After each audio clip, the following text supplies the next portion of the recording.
الدنيا دو وحا ugu wanaagsan waa dumarka saalixaadka wax ka wanaagsan ma jiro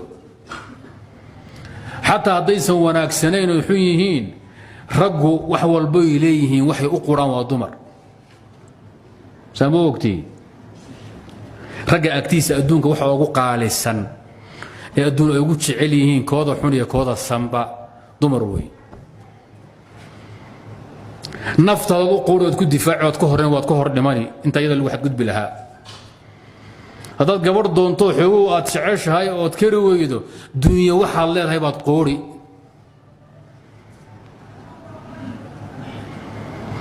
waalidka ku dhalay aabbaha iyo hooyada baad dad ugu jeceshahay mata misama intaad wali dhalin carruur yeelanin wax walba hooyada iyo aabbaha wax walbaad u qoori adduunyo ah laakiin duqi ku dhalay oo dhalinyaro ah hadduu gabadhaad jecel kugu qabsado kala bixi maysaa marka ma ogtii xaaraan bay ka tahay inaad u ogolaato soomayda arag duqay iyo wiilal isku laynhaya gabadh dumaal ah oo xabaddu taraysada ka dhaxdhacayso duqi inuu dumaaluu rabaa wiilkii yaraana dumaal adeer buu rabaa gabadhuna wiilkan mulaygay rabtaa odaygan